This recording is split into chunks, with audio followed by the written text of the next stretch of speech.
Tuesday, September 2. Power to obey. Read Ezekiel chapter 36, verses 26 to 28. How does obedience take place in our lives? Ezekiel 36, beginning at verse 26. I will give you a new heart and put a new spirit within you. I will take the heart of stone out of your flesh and give you a heart of flesh. I will put my spirit within you and cause you to walk in my statutes, and you will keep my judgments and do them. Then you shall dwell in the land that I gave to your fathers. You shall be my people, and I will be your God. On 3 occasions, the Israelites fervently declared that they would obey God. We read that in Exodus 19, verse 8. Then all the people answered together and said, all that the Lord has spoken we will do. So Moses brought back the words of the people to the Lord. And Exodus 23, verse 4. So Moses came and told the people all the words of the Lord and all the judgments. And all the people answered with one voice and said, all the words which the Lord has said we will do. And then verse 7. Then he took the book of the covenant and read in the hearing of the people, and they said, all that the Lord has said we will do, and be obedient. Obedience is important, even if the Bible teaches that we humans are weak, broken, fragile, and sinful. This sad truth has been revealed not only through the history of ancient Israel, but through the history of all his people. How then are we enabled to follow God faithfully? The good news is that what God commands, he empowers us to do. The help that is not inside of us comes from outside, enabling us to do what God requires. It is his work. In the core of his theological summary in Ezekiel 36, verses 26 and 27, the prophet Ezekiel makes this point very clear.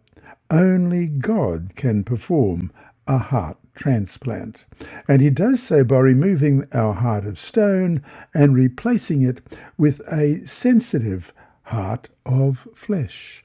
As Joshua reminded his audience, you are not able to serve the Lord, in Joshua 24, verse 19. We can decide to follow God. That is our role. We have to make the choice, the moment-by-moment choice, to surrender to him.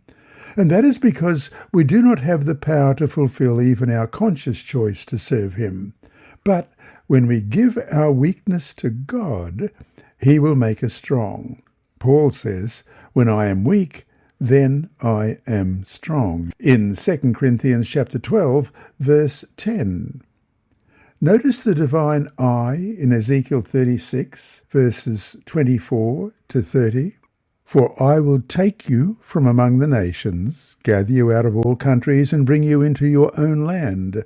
Then I will sprinkle clean water on you, and you shall be clean. I will cleanse you from all your filthiness and from all your idols. I will give you a new heart and put a new spirit within you. I will take the heart of stone out of your flesh and give you a heart of flesh. I will put my spirit within you and cause you to walk in my statutes, and you will keep my judgments and do them. Then you shall dwell in the land that I gave to your fathers. You shall be my people, and I will be your God. I will deliver you from all your uncleanness. I will call for the grain and multiply it, and bring no famine upon you. And I will multiply the fruit of your trees and the increase of your fields, so that you need never again bear the reproach of famine among the nations. God gathers, cleanses, removes, gives, puts, and moves you to carefully keep his law. What he is doing, you will do. He identifies with you, and if you associate closely with him, his doing will be your doing. The unity between God and you will be dynamic, powerful, and lively. Again, the emphasis in this passage is on God's doing. The literal translation reads, I will give my spirit to you, and I will do that you will walk in my statutes and keep my laws, and you will do. God commands people to obey and then gives the power to obey. What God requires of his people, he always helps them to do. Obedience is God's gift, not just our performance or achievement, just as justification and salvation are his gift too, as we read in Philippians chapter 2 and verse 13. For it is God who works in you both to will and to do his good pleasure.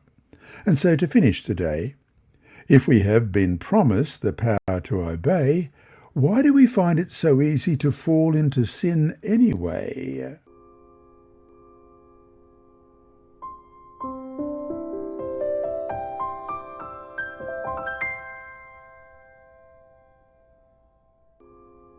Tuesday, September 2. Power to obey. The only safeguard against evil is the indwelling of Christ in the heart through faith in his righteousness. It is because selfishness exists in our hearts that temptation has power over us. But when we behold the great love of God, selfishness appears to us in its hideous and repulsive character, and we desire to have it expelled from the soul. As the Holy Spirit glorifies Christ, our hearts are softened and subdued, the temptation loses its power, and the grace of Christ transforms the character. Christ will never abandon the soul for whom he has died. The soul may leave him and be overwhelmed with temptation, but Christ can never turn from one for whom he has paid the ransom of his own life. Could our spiritual vision be quickened, we should see souls bowed under oppression and burdened with grief, pressed as a cart beneath sheaves and ready to die in discouragement. We should see angels flying swiftly to aid these tempted ones who are standing as on the brink of a precipice. The angels from heaven force back the hosts of evil that encompass these souls and guide them to plant their feet on the sure foundation. The battles waging between the two armies are as real as those fought by the armies of this world, and on the issue of the spiritual conflict, eternal destinies depend.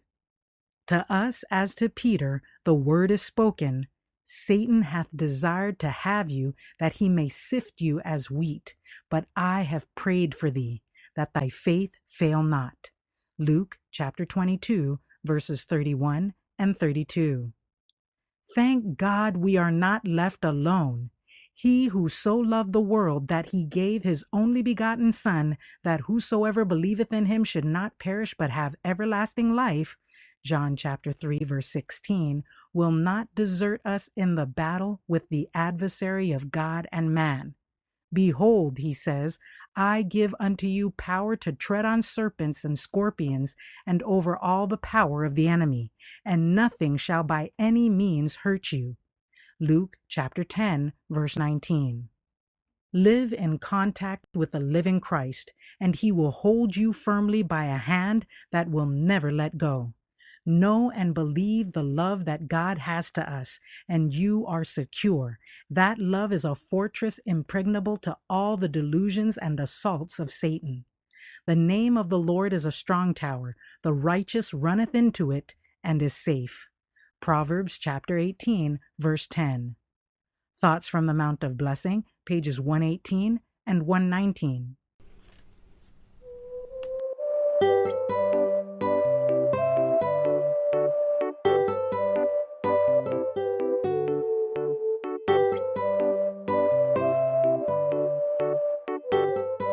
And remember, God is always faithful.